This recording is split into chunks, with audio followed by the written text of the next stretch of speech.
Welcome, everyone, and thank you for joining us for this professional learning opportunity. I'm Jessica Roberts, Director of Business Relationships with NCEA, and I'll be facilitating the webinar today. Just a few housekeeping notes as people are joining. If you have any questions during the presentation, please use the Q&A feature on Zoom. We will monitor the questions and try to answer them in the allotted time. At the end of the session, I will share a link to an online survey, which is how you will be able to receive a certificate of completion for the webinar. Today's webinar, Rooted in Virtue, Cultivating Disciples for Life, is brought to you by Open Light Media, Disciple of Christ, Education in Virtue. Our speakers today are Executive Director, Sister John Dominic Rasmussen, and Jennifer Tom, educator at I'm sorry, Jennifer, I'm not going to say it right. Spiritus Sanctus Academy. I think that's as close as I'll get there. Today's webinar will provide engaging suggestions for teaching virtues to little ones all the way through high school. Educators will have a clearer understanding as to why rooting their students in virtue is essential for living the Christian life. Thank you both for joining us today. Before I turn it over to you, let us go ahead and begin in prayer. In the name of the Father, and Son, and the Holy Spirit.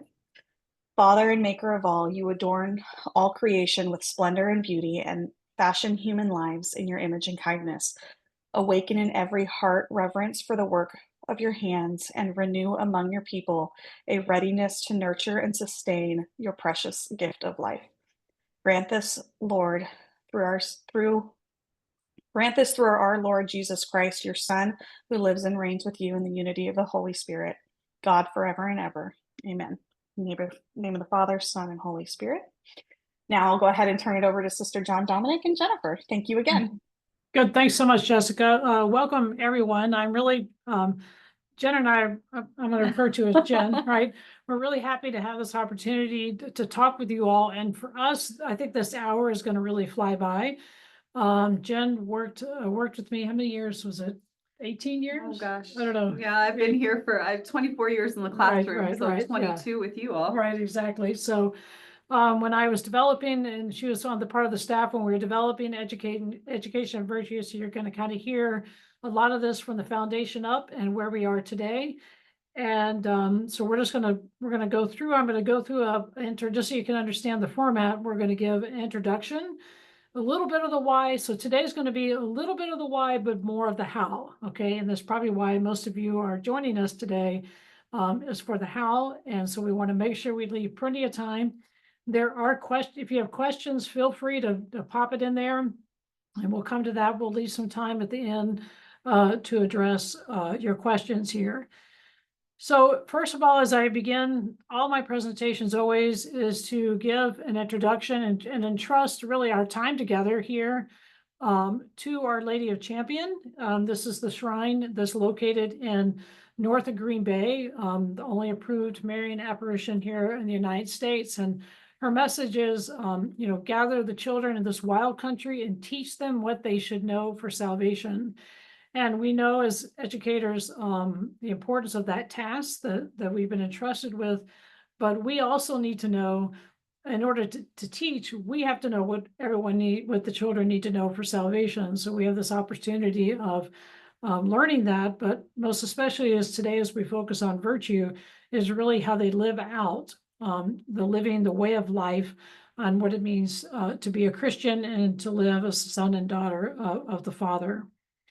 And also, we look to the lives of the saints. They're the ones that we see, we have these images of the saints, and they're people that have reflected, as we see in Acts, that they recognize the early apostles as those who had been with Jesus.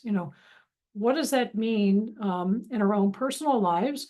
We certainly all know this is the month of All Souls, and we also look at all the saints as we began the month. Is that there's also many saints that may or may not have been canonized. I know sitting here next to Jen, whose wonderful husband has since passed, I think he very much qualifies as one who lived his life as a disciple, as one who's definitely been with Jesus. So, and what's the common thread, right? And all of them is that they lived virtue to a heroic degree. And this is what I often say to educators.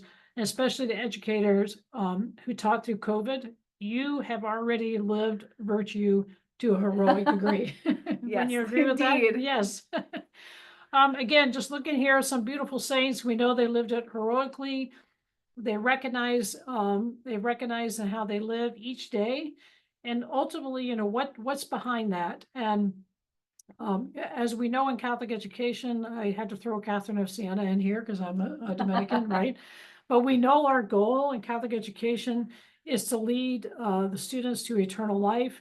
And we want them, and again, as we're talking about how do we root them in virtue so that they have this understanding of discipleship, is that every step of heaven, on the way to heaven is heaven.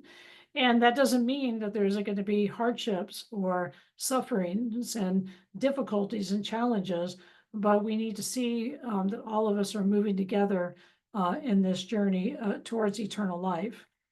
And I love to frame this understanding into this of beauty of gradualness. And what does this mean that this isn't something that happens overnight? And I think this is one of the things, one takeaway that Jen and I would love for you all to have today is that this work that you're doing in virtue education, isn't something that can be done overnight or in a semester or a year. You need to have kind of the long view on this. If we talk about what's the goal of the virtuous life is to become like God, that's kind of one of those head scratchers, like what does that mean? And I definitely will unpack that for you, but I think Jen may want to add a little something on this understanding here at the beginning. Yeah. I think it's important to pause and acknowledge that this might not come naturally. This might feel overwhelming and it might feel like one more task, like you have to check the box. But for my own personal life with my own children, with my students, it's so freeing when you understand that you're just the instrument and I'm just working for him. That's it. And so I'm planting the seeds and the rest is his work. And so I do catechesis of the Good Shepherd as well. And that's one thing that I tell the kids, like your parents are those farmers and they're choosing this school as the good soil. And you know that you can plant a seed and it doesn't necessarily grow, but that's not the farmer's fault necessarily, right? Like we do all the things and then we let God do the rest. And so there's freedom in that.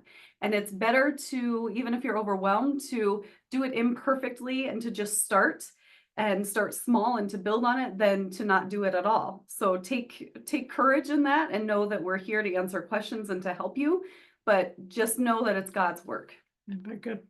All right, there's a little point there. All right, so also this understanding too, like I also like to frame this again, is that even if there may be some principles on here and with the faculty and staff, that all of us in a school, if we take the same understanding of soil and nurturing, that what we all have our role to play in this nurturing environment, this beautiful culture that we set in a school. So the leader of the school creates this culture so that, and there's to support the faculty and the staff, and the faculty and staff, their nurturing and your role is the beautiful children that are there entrusted to your care.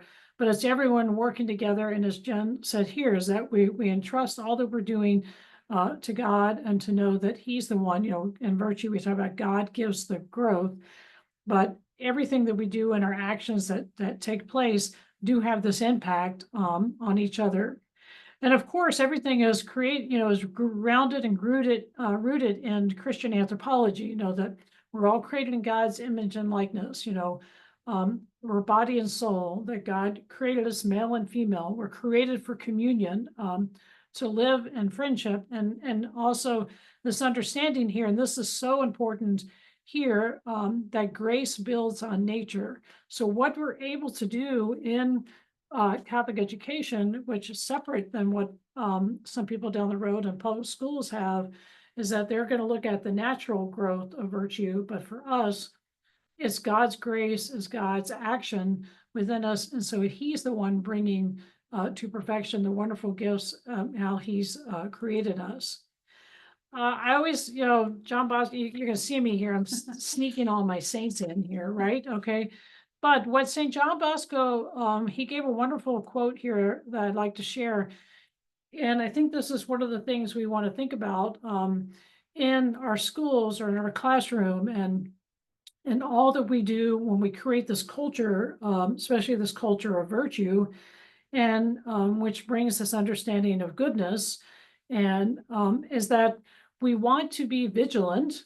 And this is a quote that he talked about, is that we need to be vigilant about what's allowed into the institute or into the school that comes in through books or persons, who carry on bad conversations. Now, this is the 1800s we're talking about, right? Okay. And he talked about the appointment of a good doorkeeper constitutes a treasure for a house of education. So what does that mean, right? So at that time, there would be somebody who would literally guard the door, Right. and they would see like what they allowed to come into the oratory or what materials and curriculum that come in.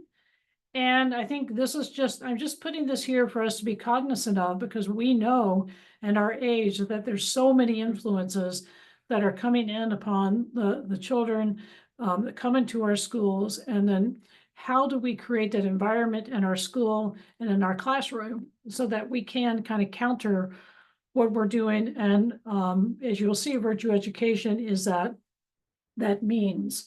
Now, I'm just going to touch on this really briefly, and this would be a whole nother presentation to talk about John Bosco's preventive system. But we have in our school communities, there's these, 3 different tiers. The tier 1 are most of the students that they do well with procedures and routines and transitions, and this is what's so beautiful, that when you're introducing virtue into your school, a lot of these things in this tier 1 are going to naturally flow better. Then when we come to this next, the 15%, there's different skills that we need to do as far as regulation. And this may be more one-on-one feedback. And we'll talk about different things you can do with students one-on-one when you already have this language of virtue in your school. And then also I want to recognize too, that there's also this other tier where there needs to be even more intentional.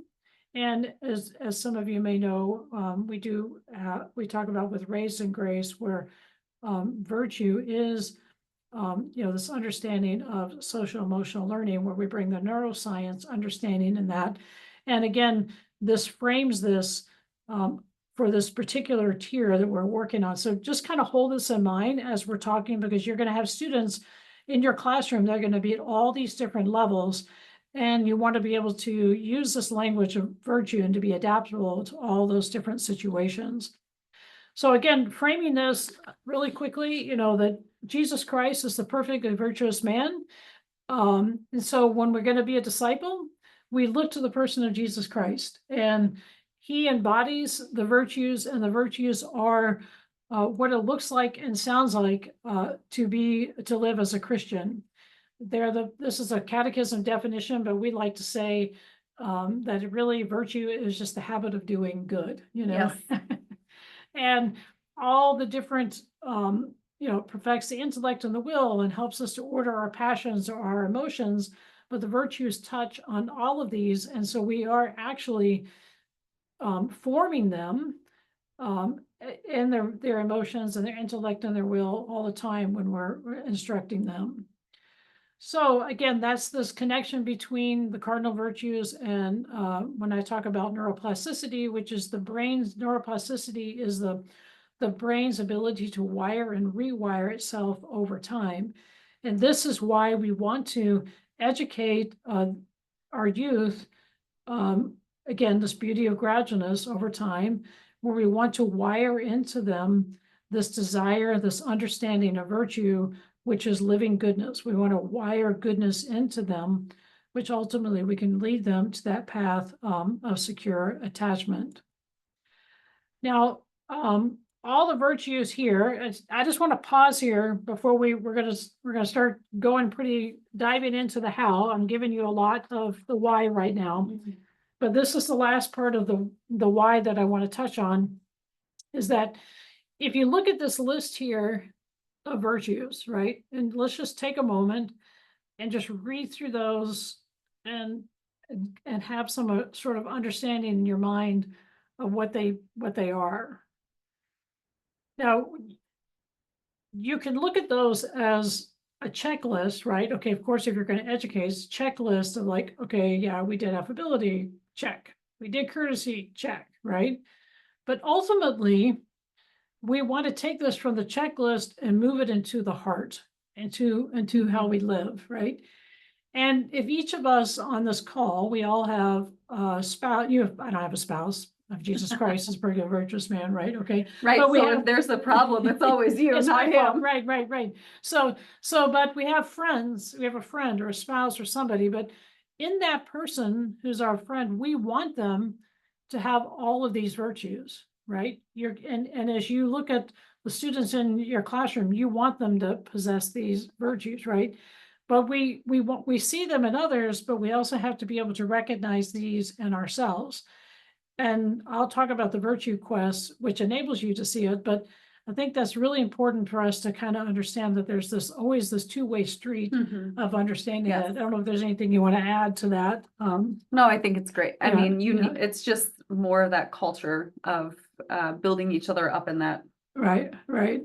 So again, this is another way of looking at how everything comes from the grace of baptism, and that ultimately, we can't get this over osmosis, and that virtue is acquired by an education. So again, you think about those the students that we talked about coming in, they all come from different backgrounds.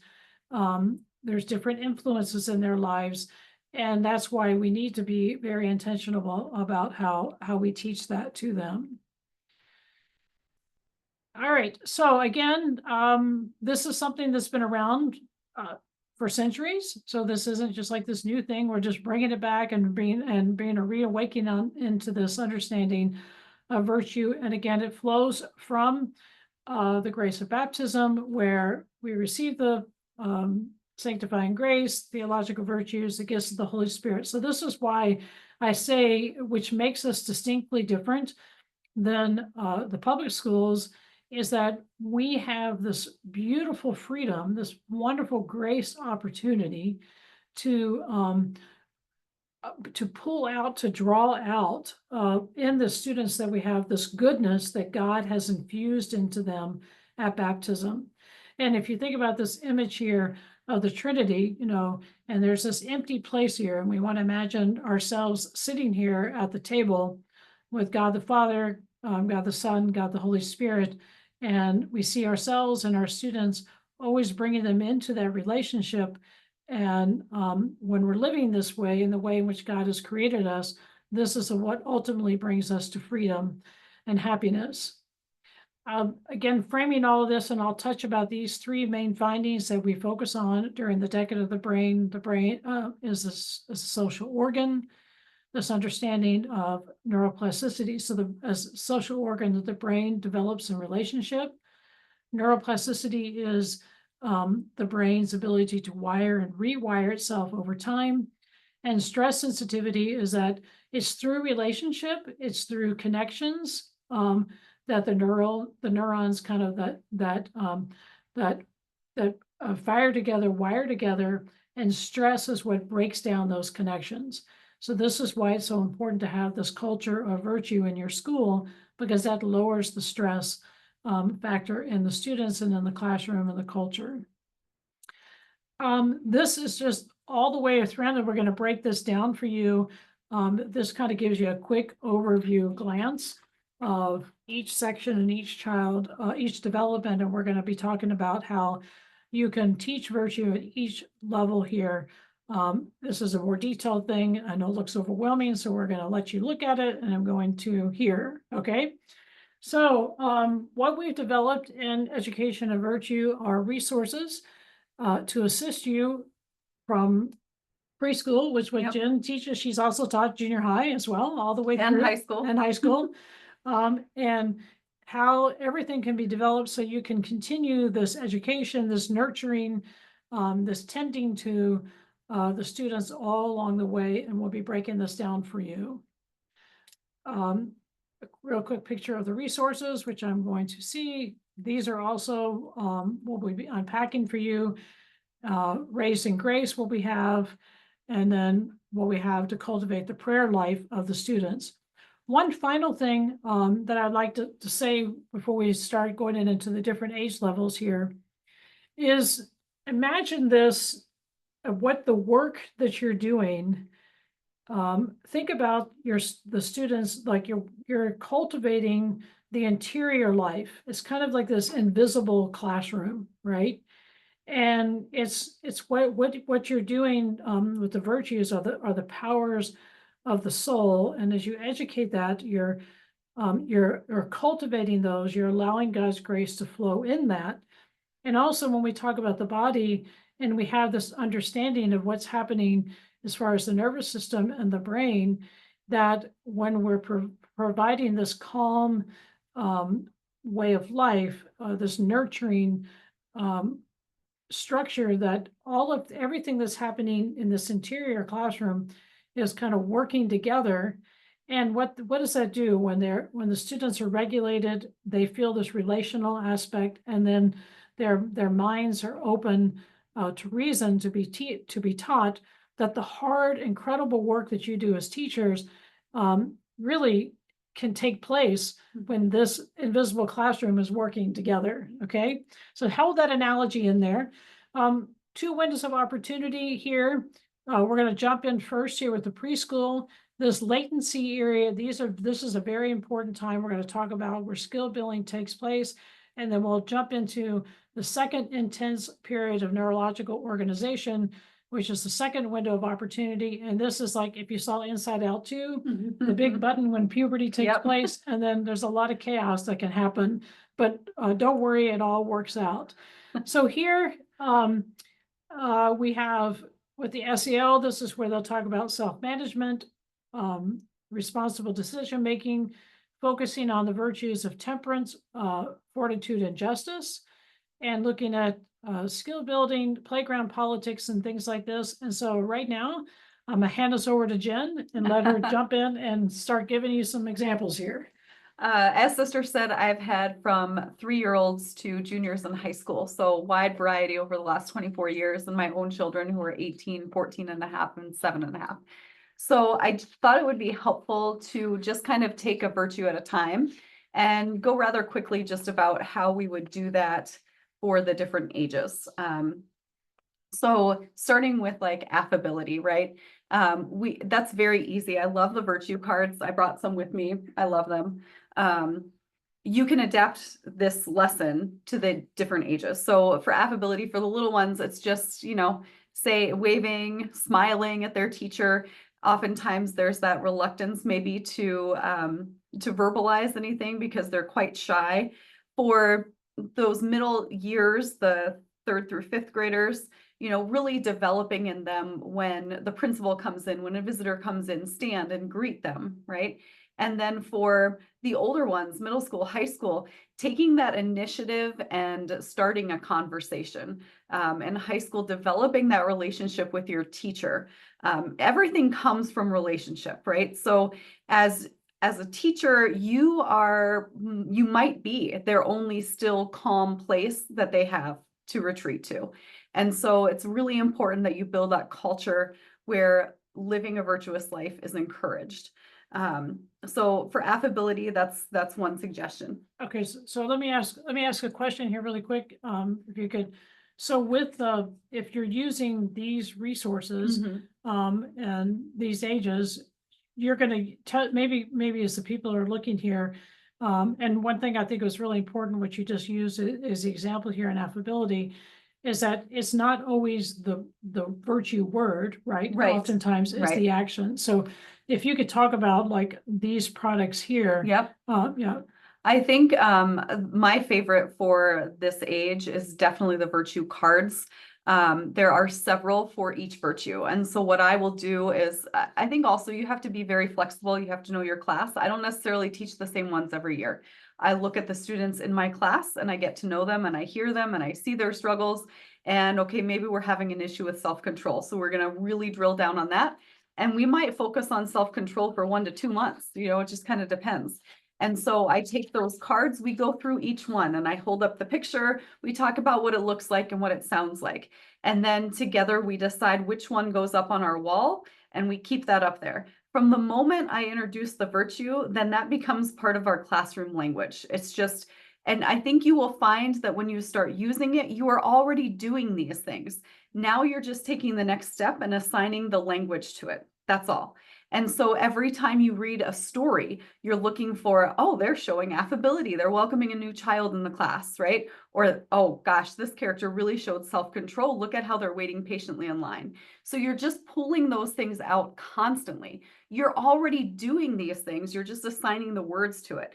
But it is by your example. You have got to lead by example, because you can talk all you want, but if you're not living it, they're going to see that. There's no duplicity in these kids. They're going to see it right away.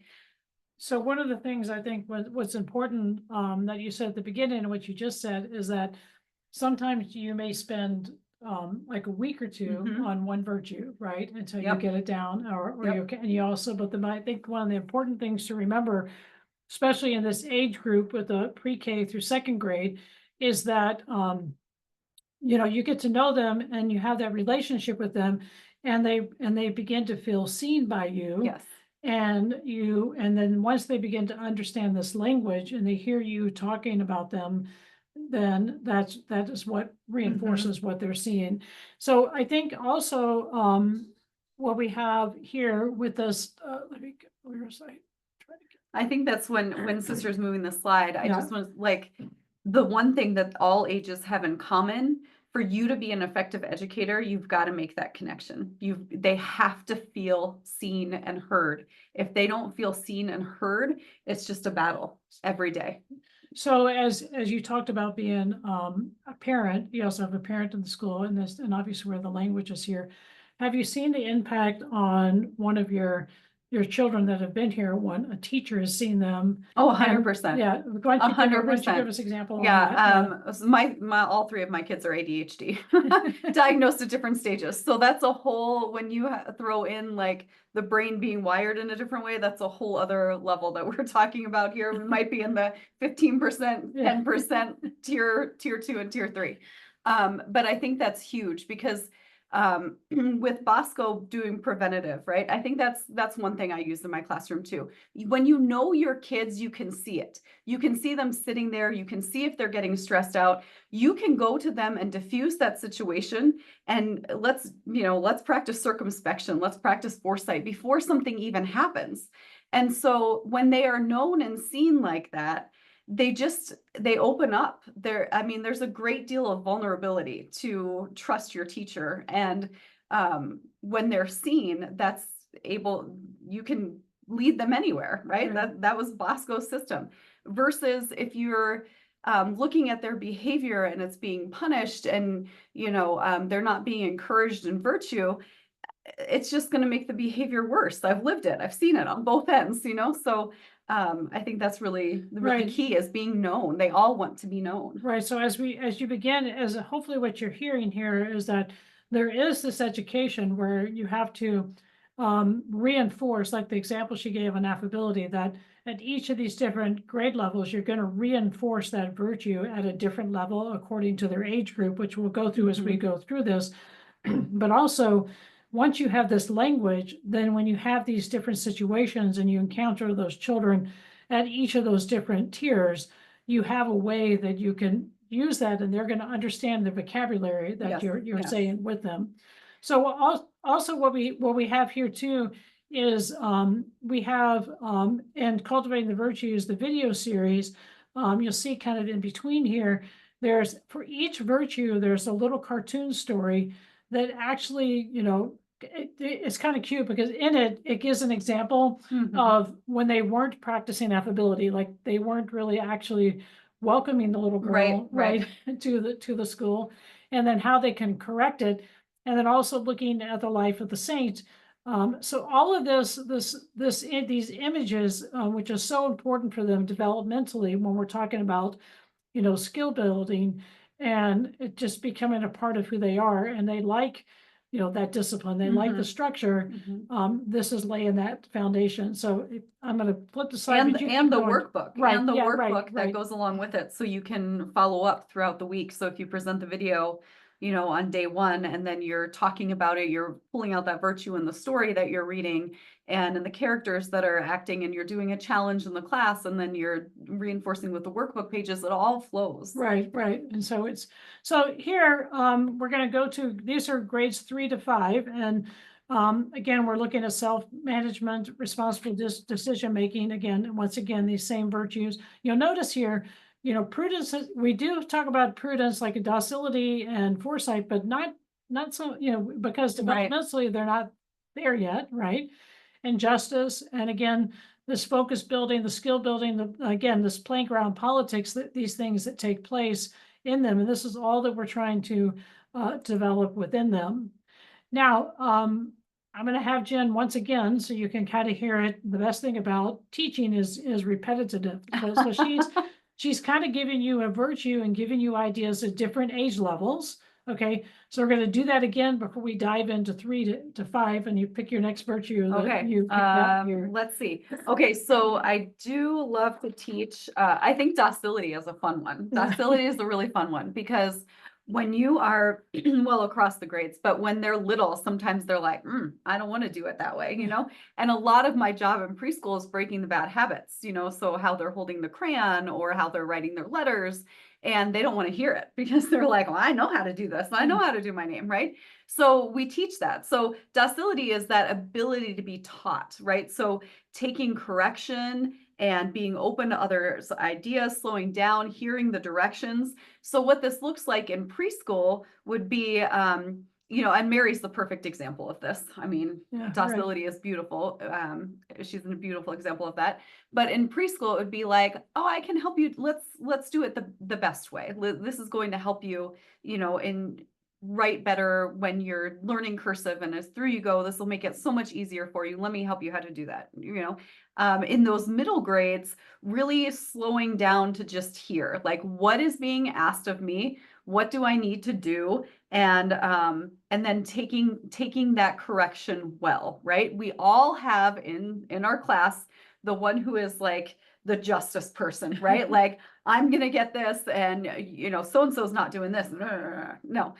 So taking correction well, what does that look like? So modeling that. You do a lot of that kind of mirroring back and forth, like you do the looks like and sounds like on the card, but then ask them, ask them, what does it look like to, when you're practicing docility, what does it sound like? Give me an example. The big thing in middle school, when you get up there, it's great because hearing others' opinions, right? That's a hard thing to do. There's a lot of group work as you go from 3rd through 5th grade, up into middle school, up into high school. And we all have that kid who's going to take charge of the group, right?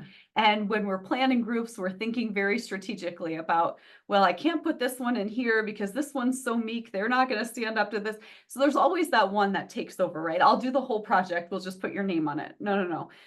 So teaching them to really, because they get a lot of attention just because they appear to be leaders. They stand up and they do the work, but teaching them to hear others' opinions and viewpoints and taking that into consideration when they're doing this project and when they're presenting, and not just steamrolling over someone. That's docility. So cultivating that in them. In middle school, we also have a mentor program where each child is matched with a teacher. So they meet like once every 2 weeks. They sit and they talk about goal setting, like, hey, I see you're struggling with this. Okay, so what are some ways that we can handle it? Maybe it's self-control in the classroom. Maybe they're just prone to kind of impulsively, shout out in the middle of, make comments and get people off track. What are we going to do about that?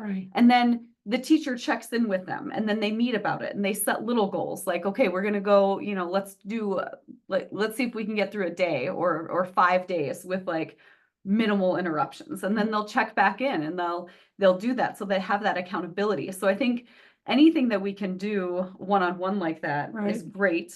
And so I think that that's So again, that's docility at each of the levels. Now we're going to come back here to grades 3 to 5. I hope this isn't too sporadic for you all, but again, we're trying to give you a lot of information in an hour. And also kind of give you concrete things, each thing, but so we kind of figure this would be a good way for you to kind of envision this, okay? So again, 3 to 5, you can see here using the resources, you can decide if you still want to continue using the virtue cards. Again, that depends on the teacher or the class. But here we have lots of downloads and activities. The Saint cards, this ways to cultivate poster here in the back, where you have meekness. Here's where when they're getting at this age, where what we would do is you think about like, how would your whole class practice this one particular virtue? And instead of you can come up with ideas with the whole class on like, okay, we want to cultivate meekness this way, and you list that out. And that's just a way that the whole class can begin to nurture and cultivate that virtue together. What you see here with Secure and Grace, this is something that will be available in 2025, next fall. But this is where we're be teaching the social emotional learning, teaching the neuroscience here. And this is a series that will be coming between neuroscience, virtue, strategies to help help teach your children to understand the science behind, and just again, this body and soul, we're having this look at this invisible classroom taking place within. This wall chart is a really good tool for these middle years because they can really take ownership of it. And a lot of times how we use it is, like a month at a time, maybe focus on one virtue a month and come up with 2 to 3 ways that you're going to cultivate it, and kind of make it a classroom challenge, right? See how many you can tackle, and then evaluate at the end of that month, how did we grow? Very good. All right, we're going to keep going. We'll make sure we leave time for questions here.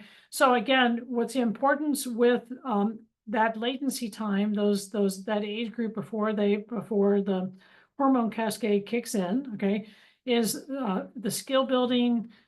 This is also those executive skills, orderliness, the student planners that we have developed. You're really kind of honing in and helping them use those and to build that structure for them, so that when they reach this next level of neurological organization, when the hormones kick in, that you have kind of a framework, some guardrails there to help them through that process. You'll notice here too that there's, we talk about self-awareness, relationship skills, and again, we have all the virtues here, temperance, fortitude, justice, and prudence, and also beginning to learn this true sense of this proper order of love that St. Thomas Aquinas talked about, is love of God, love of self, and then others.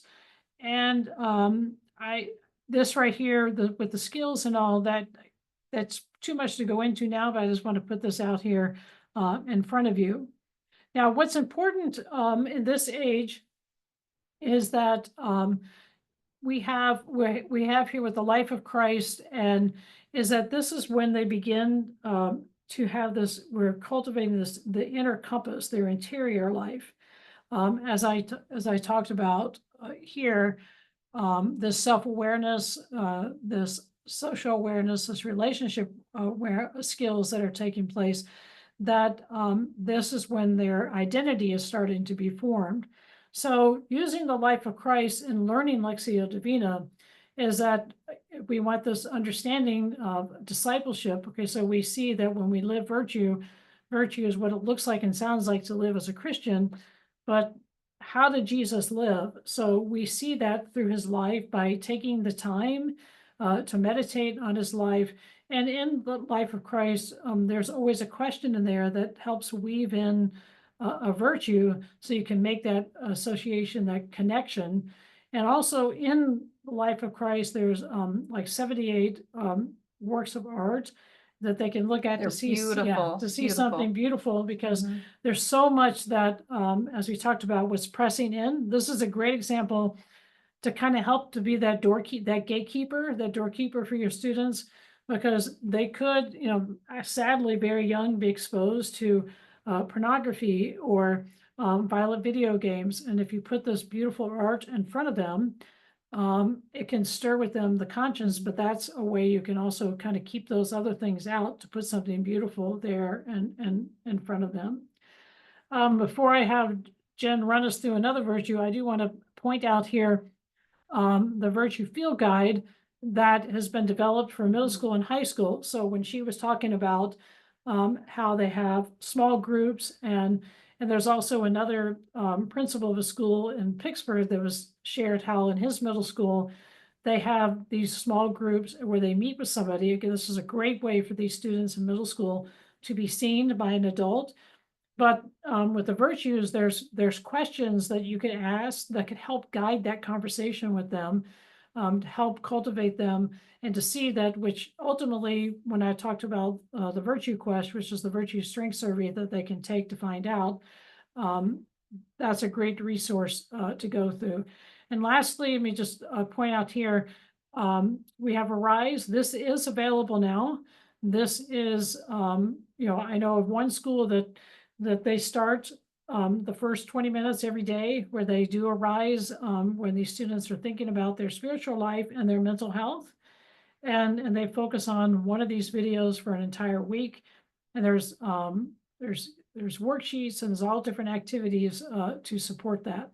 So before we keep going, let's go through another virtue, okay? I just want to say all of these products too are very well done and very appealing, especially to that age group. And even the Let's Pray the Rosary, the Praying Yes, Together book yes. has reflection questions in there, and it's just beautifully done. The one I want to pull out here is orderliness, because I think it's really important when we're talking about that latency age too. So in preschool, we would talk about orderliness, and one fun way to do it is after I introduce the virtue, I make them close their eyes, put their heads down, and I go around the room, or you can have a helper do this depending on your situation. I put things out of order intentionally, and I'm kind of training them to see, right? So it's like an I Spy game, like what's wrong and where does it go, and they love racing around the room, putting it back together. So just kind of training them to see it first, and then to make that connection of, oh, this is where it belongs, I'm going to do that. For those middle years, really working on the process in that latency age and developing a system that works. You really have to teach them. You think, oh, they'll just keep their locker clean. They will not. You have to teach them how to do that. And if it's not consistent in those middle years, it's going to make the middle school and the high school years very difficult, because they don't know how to use a planner unless you've taught them. They have to learn they have to be taught those skills. Like Sister said, it's not osmosis. And so in those middle years, really focusing on like, how do we maintain our classroom? Classroom jobs play a huge role in that. And making sure that they all understand what is expected, and not, like dumping out their desk necessarily if they're messy, but calling them onto that, holding them accountable, doing it with them, showing them, developing those systems. And then when they get into middle school, really talking about the tools and how to use them. So the planner, how do we use a planner? Let's write down all the subjects. Let's color code it. At least here we have every subject has a color. Keep them in the same order. What are we going to write down here? And hold that accountability. And if they need it when they're starting using the planner in third grade, then check it. Make a little check. Yep, I saw your planner. You wrote everything down. It's great. It doesn't take very long. But without all of those very little steps in between, it can make the middle school years, from my experience, just really hard and difficult, especially if you have a neurotypical learner. That becomes even more important there. Right. So again, hopefully what you're able to see with these examples that Jenna's offering to us is that, so this language, so they learn the language, you educate them, and then it just becomes, it's weaved into your day. It's weaved into all the interactions that take place. And what we've made this effort in Education and Virtue to do is just, like we've overloaded you with resources, Yes. And a lot of these things are digitally, like you see here. We have the Saints. We have these videos here with the Virtue Explorer. This is kind of taking it to where we have young adults, and this is really great to use in the middle school and even some high school ages, because these are young adults giving a 1 to 2 minute video about the virtue, and then they give some really concrete real life situations on how that virtue is played out in their personal lives. And then if you want to get into any more, like from vice to virtue, this is a great series by Father Nick Monco, where he walks through, like he talks about the vice, but he brings you out of the darkness into the light of virtue. And Sister Thomas Aquinas, who's an excellent teacher here, goes through and offers a teacher. So this is some of the formation. Again, you go back what I said at the beginning is that we want to teach the children all they need to know for salvation, but us as the adults and the teachers, we need to know that. So we provide these resources to help you with that education and that formation that you may need. We also have, again, we talked about those images that are in the life of Christ. We have these videos here that Dr. Elizabeth Lev, she's a art historian. She works at the Vatican and gives tours all over Europe. She's given commentaries on all of this 78 pieces of art, and it's amazing. It's almost like an art history lesson. Yes. Just incredible, and some of our sisters have done this all through in existence. This was just aired on EWTN. We had some really great reviews from people. And we have Uplifted, where one of our sisters and a Dominican priest, this is geared more towards high school, where they're talking about virtue. And this is bringing this to Uplifted, like what makes you happy. So we're moving away from, okay, learning the vocabulary when they're little and how you bring this and begin to integrate it into your life, and then ultimately how this way of life is a way to happiness. We say that, happiness is living the virtuous life. Lastly, before we take some questions here, we do have things, we have a lot of questions at times from people like, what do you have for the whole school? So we've kind of broken it down for you there, but these are, we have announcements. So like if you want to, go to the website, you download this, you're trying to learn it yourself. So this could be a part of your announcements every day.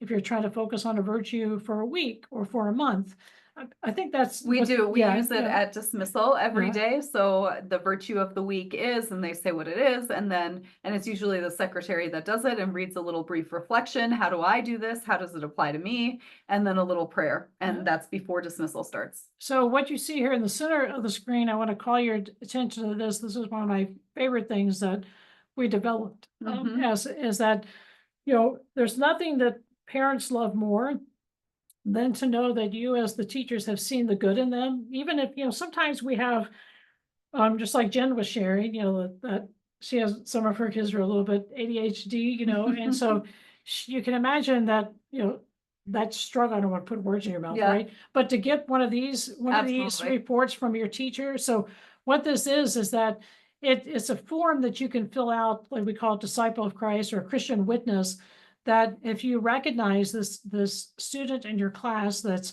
really just showing living this virtue, that it's kind of gone from the check to the heart, and it's just a part of who they are. And you recognize that, you see that as their teacher, and then you send this certificate home to the parents, and they see it, or they sometimes it's in the whole school on the bulletin board. But I mean, one thing we do is this can be used throughout the year, whenever. But one thing that we started last year and have continued this year is once a week after Mass, we call up a number of students to be honored that particular day. And so last year we did individual students and kind of mixed it up. And this year we're doing families. So we call all the kids up in a family at the time. And we go through, we're honoring Kaya today for industriousness. And this is what it looks like. We're honoring, and then goes through all the siblings. And then they get their picture and their certificate up on the wall so everyone can see it, saints in the making. And then they run their certificates back to their mom and dad. And sometimes there's little treats, and then it's like a 5-minute thing. And, so what you're doing is you're celebrating goodness, so goodness spreads, there's so much, there's so much that, as we talked about, the culture that's pressing in. And if the school, your classroom can become this haven of goodness, and you have this beautiful vocabulary, which is a part of the tradition of our church for centuries, and we reawaken this. And before we jump to your questions, I want to close out here with what Jen said at the beginning, and maybe you could just reinforce it about God's the one. We're planting the seeds. So say that one more. Yeah. It really did give me a lot of freedom. I realized long ago that they're not mine, that they're just entrusted to me. And we're really, I pray every day to be his vessel. That's it. There's a certain degree of flexibility that needs to come along with that, because the Holy Spirit will lead you and guide you, and sometimes gives you better ideas in the last minute. At least that's true for me, but you have to be open to that. So really focus on, getting yourself straight with these virtues and doing your best to live them out. Pray for your kids by name. It makes a huge difference in helping to just love and appreciate them, especially the hard ones, and to know them and to see them, and just trust that you're doing the work. You have been chosen for this particular class, and you're there for a reason. And he's going to use you, even if they're rolling around on the carpet. And there are days when you're thinking, we all have them, oh my gosh, why am I here? They're not listening to me. They are. They 100% are. It's his work, and it's going to come to fruition in his time, which is perfect. So just trust him. Yes. So hopefully, I mean, like I said, there's so many resources, everything that, and again, what we're trying to do is just, present this to you to help you to continue to do the beautiful work that you're already doing in Catholic education, and how blessed these children are to have you as their teachers. So we got a little bit of time here. If there's any questions, comments, or anything. Great. So it looks like you had two questions. The first one, Sister, you had the big overview map showing the whole program. Is that map available on your website as a download by chance? Let's see here. I'm going to. It was back towards, it was a little further back. I believe this one. Keep going. That one. Which one? That, Forward, nope, go forward again. This I here? believe it was that, possibly that one, or the one 2 slides forward. No, boy, 2 slides forward. No. Let's see here. There's the school starter kit. This is what you get. And then this right here puts everything kind of in age appropriate. Yeah, right. Groups. The virtue strengths. So do you have? Yeah, well, remind here, they can take this online. This is online there. Let me, But is that overall, graphic somewhere on your website to show no, but it the whole can be, program? it could be. Yeah, right. It will be. We'll take a note of that. Yes. I'll send over who asked that for that, so that you guys can send it to them too. Yeah. Who did? It was Jared from Olympia, Washington. So I will send that over to you.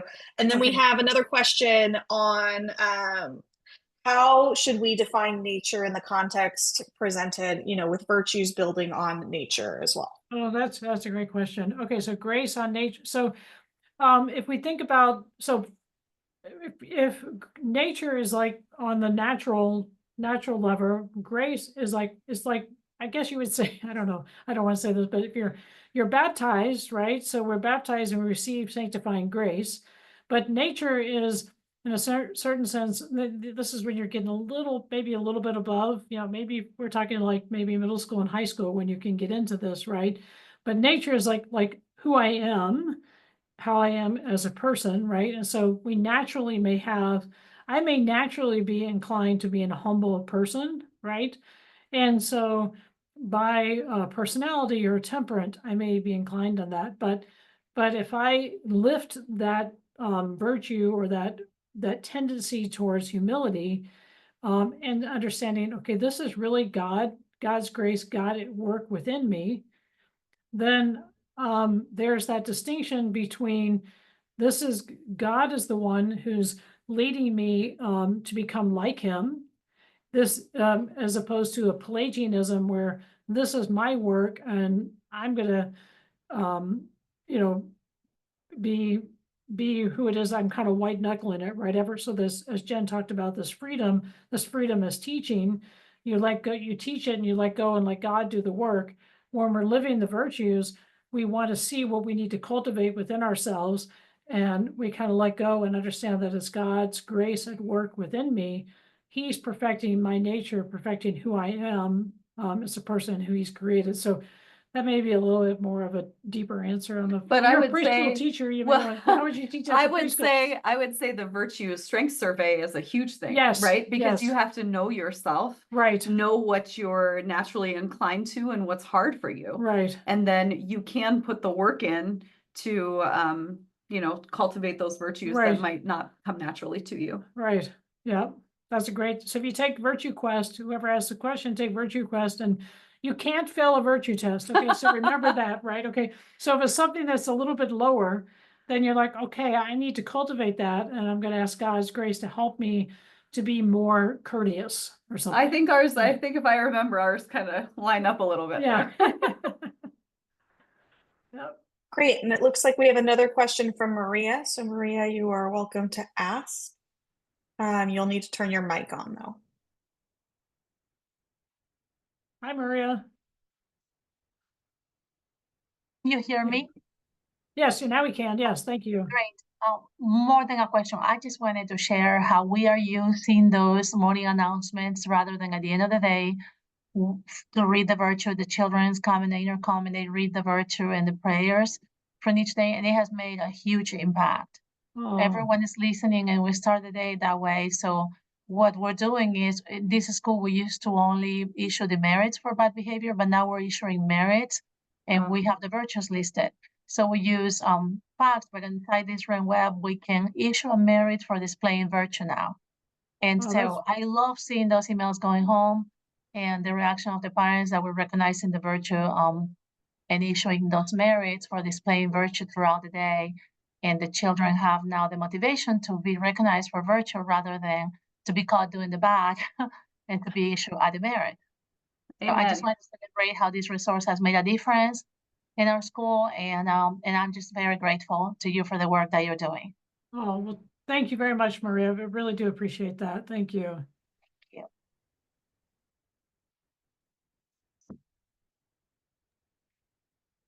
Perfect. Any other questions from anyone?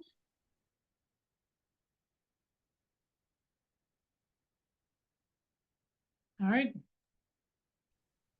Okay. Thank you everyone for attending today's webinar. Thank you, Sister and Jen, for presenting. It was a great presentation. NCA continuously strives to improve the quality of our services for our members based on feedback. We're asking if you could take 5 minutes to complete the following survey. If you are able to complete it, you get a certificate of attendance for participating in this webinar. It is an automatic email, so be sure that you use your email that you'd like associated with that certificate and double check your spam if for some reason you did not get it right away. Thank you guys again. This was wonderful presentation. I always love sitting in on these, so I truly enjoy the time. Thank you, Jessica. It was great Thank to you. see And thanks for everybody who joined. Yeah, thanks, Thank Jessica. you. Great to see you. Thank you. Have a great day, everyone. Bye.